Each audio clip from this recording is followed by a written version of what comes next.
Hey everybody, it's the 6th episode of UIO, the new podcast for teenage girls.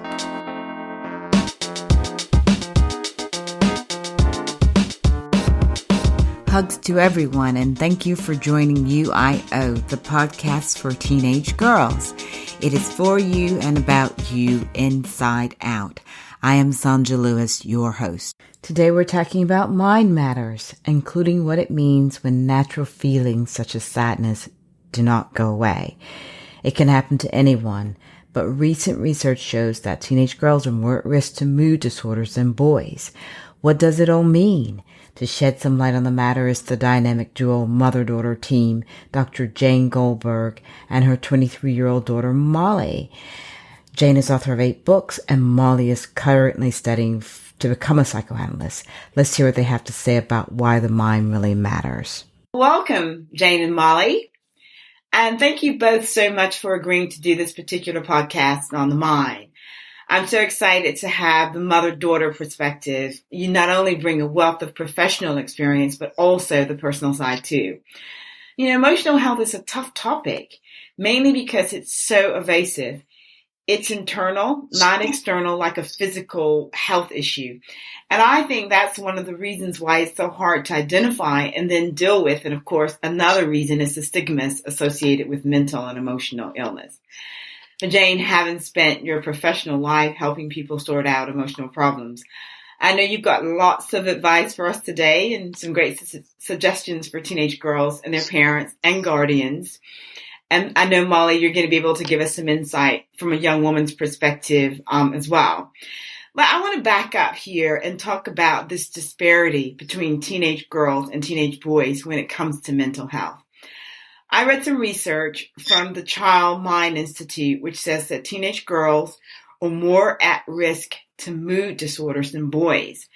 As children, the prevalence is the same, around 3 to 5%, but by mid-adolescence, girls are twice as likely to be diagnosed with mood disorders with the prevalence of adult levels, which is like 14 to 20%. And so, Jane, can you put this into perspective for us? Why is this so, and what does this all mean? In your country, there's a man, he's the uncle of Sacha Baron Cohen. His name is Simon Baron Cohen. Sacha Baron Cohen, of course, is he's a comedic figure, and he's made movies and stuff. So his uncle is the head of the autism department at, I think it's Cambridge. I think it's Cambridge, not Oxford.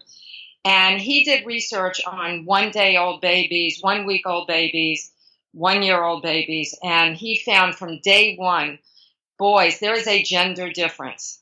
Boys are different than girls. Boys will happily stare at a mobile that's hanging above the crib. Girls are going to seek out eye contact. So we know the female gender is more interested in relationship and more interested in connection than boys, than the male gender. So that means that when we're interested in connection and we're interested in eye contact, we're interested in meeting another human being, it also means that we are more open to our emotional life. Females are more open to their emotional life than males in general. Yeah, so that means that it's sort of a predisposition, so there's nothing that we can do about that. Well, I would say there's a predisposition to being open to one's feelings. I wouldn't say there's a predisposition to categorizing strong feelings as a mental health issue. Yes. I think having strong feelings is a blessing and a wonderful gift that the gods of emotionality and psyche from the early mythological days of Eros and Psyche when they fell in love with each other, I think it's a gift that females have and that we should cherish it and celebrate it. Let's talk about recognizing, the emotional and mental illness in the first place and coming to terms with them. Because unlike physical illnesses, you can't see it. Sometimes it leaves people unwell. And I think sometimes we normalize something when it's a bit more than just trying to deal with your emotions, when it becomes an actual health problem. But what I want to hear from you, and certainly from Molly, from a young woman's perspective, how do you come to terms with recognizing emotional and mental challenges? When do you recognize it as a problem? Well, I certainly think that it becomes a problem when it starts interfering with your day-to-day life. I know, especially when you're young, being having been a 12, 13, 14-year-old girl before. Very recently. There certainly were a lot of hormones and raging feelings. And of course, there is a difference between men and women biologically, but I think it also has to do with the fact that when women are going through puberty, we're also changing physically, and that stirs up the friends that you have and the boyfriends that you have, and everyone notices, and that can definitely be overwhelming. So I think that everyone kind of just has to go through that process, but once it starts actually making your grades go down, or once you start realizing that you're sad all the time, or once you realize that you don't care all the time, that's when it really becomes a problem. Well, that makes a lot of sense. And that really leads me to think about sort of two things. There must be many, many aspects of this. But let's talk about anxiety and let's talk about depression. But let's talk about anxiety first, because I listened to you speaking, Molly, and some of what you were saying is, it sounds like sometimes when you're feeling a certain way all of the time, we don't want girls to begin to normalize this. So what I want to know is, what really is anxiety? Because we do know that we're emotional creatures and we do go through things, but when do you get to the point where it's anxiety? And then later on, I want to hear also when it's depression. How do you recognize it, and what can you do about it, Jane? Circling back to what Molly was talking about, hormones and teenage raging hormones, the fact is that feelings are the psychic equivalent of hormones, and hormones are the biological equivalent of feelings. Those two go together. And if you don't know that and haven't experienced that, all you need to do is go on some hormone drug. There's a direct correlation between hormones and feelings. Okay. So your question was about anxiety and depression. Anxiety is not a feeling. Okay. And depression is not a feeling. Anxiety and depression are defenses against feelings. They're attempts to not have feelings. So as a psychoanalyst, a practicing psychoanalyst, and my daughter as a training psychoanalyst, because she's in Psychoanalytic Institute now, we want to help our patients and the friends and family that we have around us also to have all of their thoughts and feelings and not try to stuff some into the basement and not be able to look at them. We want every thought and every feeling to have the light of day. Including the negative ones, because those are healthy as well. And it's healthy to what we're learning in this process, or what I'm learning in this process, which she already knows, is how to handle these thoughts and feelings in a healthy and constructive way. Yeah. So getting anxiety and depression when you're not handling them in a healthy and constructive way, which is what people need help with, which is what we want to help them with. But what are some constructive ways for teenage girls to handle these feelings? I am currently still figuring out ways how to handle anxiety. It's helpful to know what it is. It's helpful to know that it is a symptom of pushing away another feeling. When I first started having anxiety when I was younger, I didn't know anything about it. So it was really scary, which would lead to panic attacks because I would start freaking out and not understanding what was going on with me. I thought that possibly it was a medical situation. Literally, she thought she was dying. She would call me and say, I think I'm dying. I would ask to be brought to the hospital because I thought that I was going to have a heart attack. It was really horrifying. Once I was able to wrap my mind around and really understand that this is not physical, that it's mental, and understand that it's anxiety, and understand that it means that I'm not processing another feeling that I'm having for whatever reason it is, then I was able to analyze it and reflect on, why would I be having anxiety right now? Mm-hmm. And sometimes I need help realizing that. I'd call my mom and I'd say, I'm having anxiety, I don't know why. And she'll start listing off things like, are you anxious about this paper coming up? Are you anxious about this? Are you anxious about a boy's situation? Are you anxious about moving? When she'd say it, I would feel like, no. And then she'd hit one and I'd be like, yes, I am feeling anxious about that. So it's really helpful to recognize what is causing this symptom. Mm-hmm. You do recognize it and you understand, okay, I'm a person that has anxiety. I understand why I'm having this anxiety issue right now. That might alleviate some of it, but you might still need something else to distract you. For instance, I had a really bad panic attack about a week ago.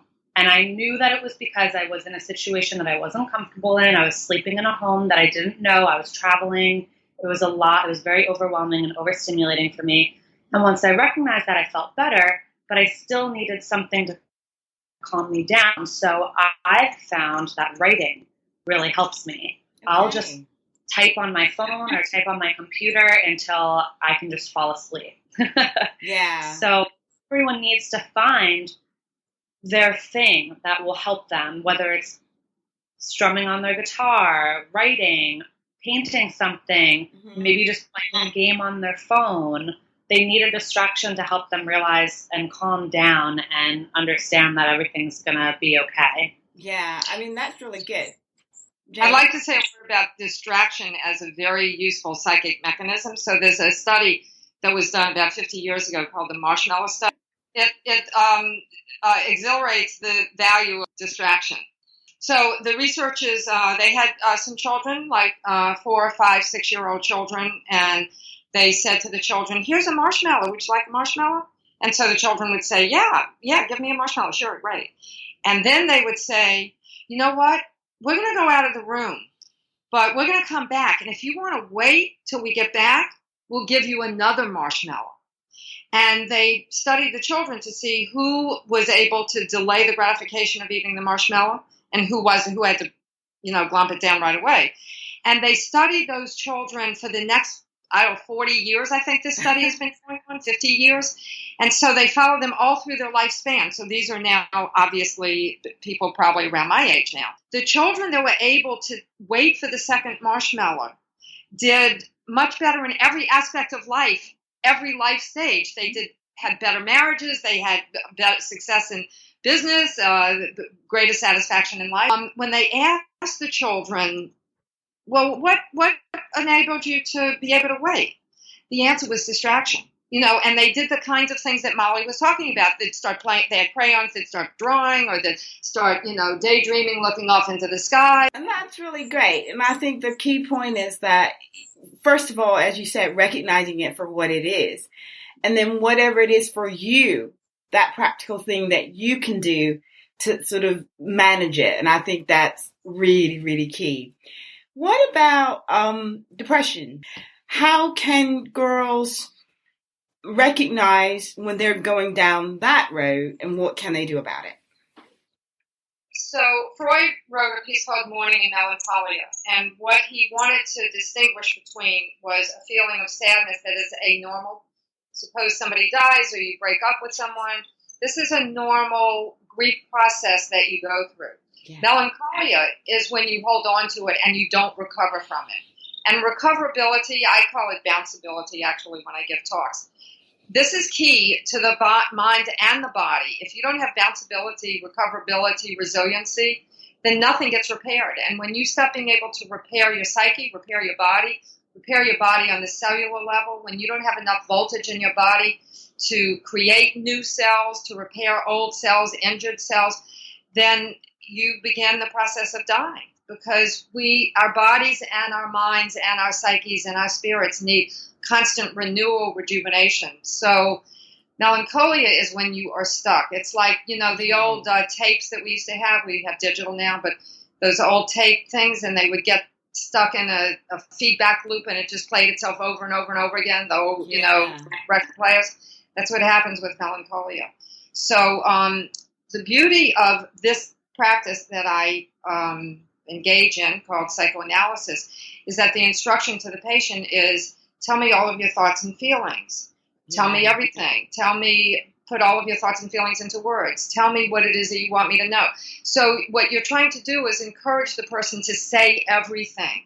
And when you're stuck in a loop, when you're stuck in that record player going round and round and round, you're not saying everything. You're saying the same thing over and over again. Yeah. So it's just as interesting to hear what people say as to pay attention to what people are not saying. Yeah, I think that's really key. It's about talking about it, which I want to take it back to teenage girls.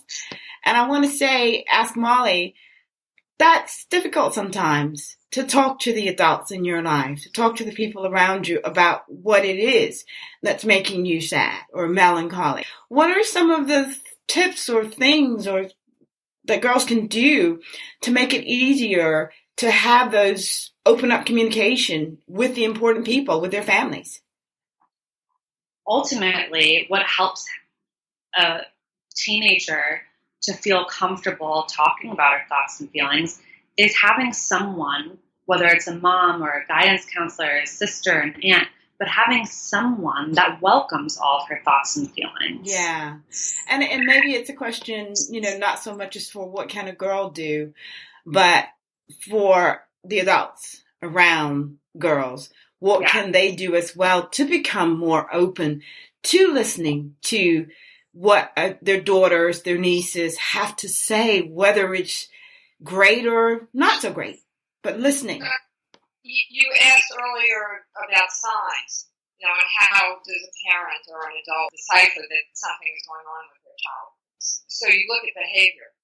And so this was a dark day in the life of Jane and Molly when Molly typically took the subway to school by herself. And I think she was in about 8th grade here.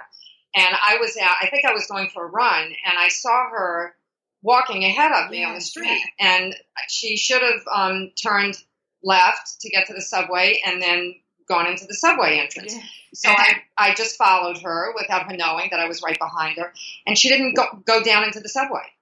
And I thought, what? Where is she? What is going on? And I kept following her. And she went all the way to the corner 3 blocks away to the cigarette stand. And I saw her buy cigarettes. Mm-hmm. When Molly's adopted, and when the adoption agency told me that they had, a baby to be, that the mother had agreed, I would be the adoptive mother. And so I asked about, what her habits were, and they said she smoked. And I said, I can't take the baby of a smoking woman. I know there's too much research about the effect on the baby in terms of the mother smoking. So I turned her down first when she was still in utero. And so when I see, oh my God, she herself is smoking now. How am I going to handle this? And I had to really, I was shocked. I was upset. I had to think about it for a few days. Yeah. I had to, kind of process my feelings and know if I had just, immediately jumped into confronting her with it, which, she said I'm not judgmental. Well, sometimes I am judgmental kind of instinctively, but I know that's not a good communication to make to her. So I have to work that through, and I have to think about what's a rational, sane, constructive way of communicating with her that shows that I care about her and that I am concerned about this behavior. Yes. But non-judgmentally. And so I don't even remember what I said about 3 days later, but I think I just told her what happened. But the emotional, aggression and the destructive tonality of how that conversation would have gone, my accusing her getting defensive, all of that didn't happen because I took time to really think about what I was going to say and how I was going to say it. Yeah. And how it would impact on her and thus what her response would be. And that's really key.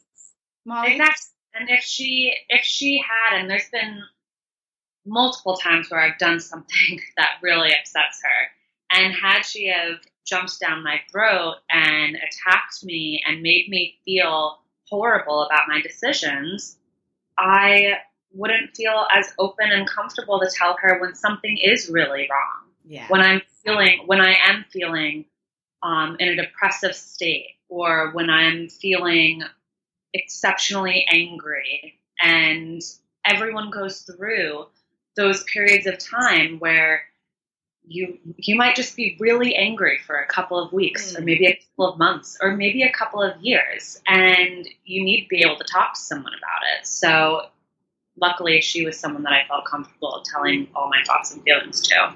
I think that's really important to have that, open communication and everything. But I want to look at it again from the parental perspective.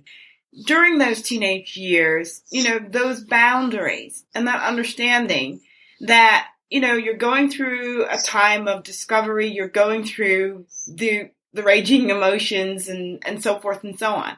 But you live in the world and your parent is trying to do the best that they can. And you've talked about the importance of having open and key communication with one another, being able to listen and not judge and so forth and so on. Because that stage has to be set for you to be able to go to your mom. I totally get that. And I hope that most girls, most mothers and guardians who are listening will get that too. But what I do want to know is there a time when there's just too much freedom, too much sort of being able to just be out there and just sort of experiment and just do what you want? And I'd really like to hear what both of you have to say, but I'd like to hear what Jane has to say from a mother's perspective, but also from her professional perspective as a psychoanalyst. Before I go into giving too much space around your child, I'd like to go into the importance of helping the child to take space. So I have a phrase that I use a lot, which is knowing Knowing, knowing the word know, N-O. Know is the most important word that any child will learn, because know is what differentiates the child in the child's own developmental sense of self, what defines that child as a separate entity. So okay. It's not a we and an us at that point. It's no, I'm me, and no, I don't want that food you're stuffing in my mouth, so I'm spitting it out. That's a nonverbal way of saying no. And then the child, do you want to go to mommy and me music class? No, I don't want to go. The child has to come to say no and feel comfortable saying no to the mother. So that's where the child takes the space, and that's where the self develops out of that sense of no. Okay. So given the importance of that, how does a mother kind of calibrate the closeness-distance ratio that's necessary for healthy growth, not just for the child, but for the mother too, because mothers need to reclaim their own lives after 9 months of symbiosis, biological symbiosis, and then forever more of psychological symbiosis. Where does the mother step in and say, I'm really uniquely me now, even though we're still tied together, I'm still me. Mm-hmm. When my sister died, I'm going to go through an analogy of how it is that you kind of learn to calibrate that. When my sister died, I went to synagogue, and the rabbi was giving this lecture, and he talked about the 5 edicts that a Jewish parent has to give to a Jewish child. And they were all pretty interesting. One is you have to raise them in a Jewish family, and you have to raise them to honor mother and father, and I forget what the 5 are. But the 5th one was really the shocker. The 5th one was you have to teach the child to learn to swim. Well, maybe way back when we were desert people and, the Mediterranean was there, maybe it was important to learn to swim because you're running away from the people that are chasing you. But swimming is very dear to my heart. So I began to think of swimming as the perfect metaphor for exactly the question you're asking. Because, you hover too close to the child and you don't let go, and the child never learns to feel comfortable on their own in the water, and they never learn to swim. But you step back too far and bang, bang, the child falls to the bottom of the water. And, the danger of that is that the child dies. So you have to learn. You have to calibrate for who you are and who your child is. Most importantly, who your child is, what your child's needs are, psycho-emotional, developmental needs, every stage. And it changes from hour to hour, day to day. It changes. So you, mother, you really have to be a genius in terms of your sensitivity to your child and where your child is at and what your child needs and what your child doesn't need. My example would be that I had a curfew, and I did not like that, especially because my mother is so open and lenient with me in other ways, but she did have some things that she was very stern on. So the things that she was stern on it was difficult for me. And one of those was having a curfew. The way that she handled it is probably the only reason why I accepted it and didn't defy her. She made it very clear that this is a safety issue. This isn't her being a mean mom or trying to control me or trying to ruin my social life. This was her being genuinely concerned for my safety. And she'd give examples of, things that happen in the world so that I wasn't blissfully ignorant. She'd make me aware of the things that I need to be aware of to be a safe individual. And she just made it very clear that she doesn't have too many rules. She helps me to have the life that I want to have. She loves me. I can talk to her about anything. But there are some things that she is the adult, I am the child. She knows better than I do. And if I want to live in her house, these are the rules that I need to abide by. I love it. And it made sense to me. I mean, especially when she talked about safety. I want to be safe. I don't want anything to happen to me, especially, we live in New York City. I've read the news. I know what goes on. I'm a woman. I completely understand. So once I hear that it's not her being controlling and possessive, but that this has to do with her being a good mom, it was easier for me to accept the reality that I need to abide by her rules. I think that's fantastic because so many times, thinking back to my own teenage years, you just think people are just talking nonsense. But to have your mother actually explain to you, you get it. It's about safety. So that brings us to nearly the end, and I want to get some last words from both of you. Molly, I want to know from you what teenage girls and young women want from their parents, their supporters. They don't all have a mommy like yours, but what do you want? What do you need from any of us, any of the adults in your life? I think the most important thing for me was support from a distance. I needed to know that I had the support, and I wanted to know that I had the support, but I didn't want anyone jumping down my throat trying to manage my life for me. I was one of the girls who went through a lot when I was a teenager. I struggled with an eating disorder. I struggled with being depressed. I struggled with so many boy problems and being bullied at times. I went through the works, and I really needed to figure out how to help myself, but it helped to know that if I did need to go to someone else, that I would have that. Whether, as I said, it doesn't have to be a therapist, it doesn't have to be your mom, whether it's a guidance counselor, whether it's a best friend, whether it's a boyfriend, whether it's a friend's mom. It's just really helpful to have someone there that will catch you if you are really, truly going to fall. But it was very important for me to have my space and to be able to figure things out on my own as well. Okay, that's fair enough. And so, Jane, what would you say to guardians and parents of teenage girls? How do you support your daughter? How do you give her that support in keeping her mind healthy? There are some common things that run through being a teenage girl, but times change. Each generation has their own different things to deal with. And girls are dealing with, I think, a lot more now. I think they're being even more sexualized at an earlier age now than ever before. And I know that's an opinion, but it's how I feel. So it must feel very scary sometimes to the mother to give the daughter that space that Molly just talked about, support from a distance. What can you say? Going back to my phrase, knowing no. No doesn't end, and the development of self doesn't end in childhood. In the teenage years, how the self becomes a self, how one begins to define themselves as who they are and who they want to be, probably reaches its peak in those years, in the teenage years. So as a parent, your job is not to sculpt the child in your own vision. Your job is to let the tree grow to the oak or the willow or whatever tree it is, and for you to nurture that and to nurture it so that it becomes a hardy, healthy, long-lasting, long-living tree. So that's what we want to do with our children. Oh, that's really fantastic. I know that's probably difficult for some people, but I think it's fantastic advice from both of you. Molly, is there anything else you want to say?